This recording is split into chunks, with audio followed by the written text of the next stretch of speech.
Hello, sports fan. This is Steven here with Sports Choice Plus. I'm bringing you a very special breakdown. I'm going to be covering the Big Diesel gets his number in the rafters. Before we get right into it, I want to make sure you're subscribed to the YouTube channel. When you hit the subscribe button, you can see the full archive of videos that I have. You can definitely support the podcast. You can definitely catch a part of our podcast every single week here and in the comment section below. Without further ado, let's get right into it. Looking at the Big Diesel, he went to Orlando, was drafted in 1992, number one overall from the University of LSU. And you see his impact, even though it was just 4 years. You're looking at 1992 to 1996. The Orlando Magic drafted a pillar that was going to change not only the NBA, but the Orlando Magic franchise.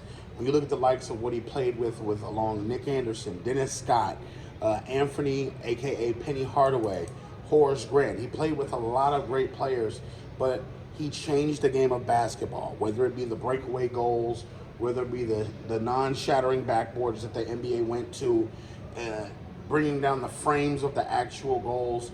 Shaq was impactful in a lot of different ways. Hack-a-Shaq, they made a defense just for him because he was that dominant. You got to think, Shaq has done a lot of great things in the NBA. He deserves his number retired with the Orlando Magic.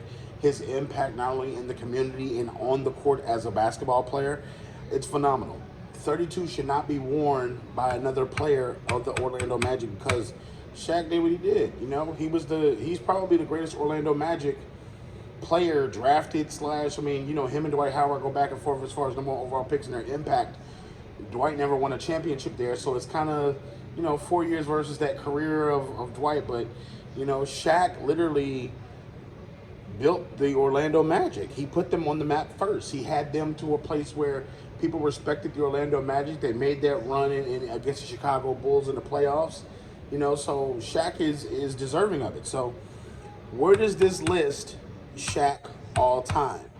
I know that he's got his number retired with Orlando. He's the very first player to get that honor, that distinguished honor. But where does Shaq land in the top, let's just say 10 to 15? Chime in the comment section below. Definitely check out Sports Choice Plus on all the content and all the updates and all the breakdowns. I'll see y'all in the very next video, and I'll see you in the comment section.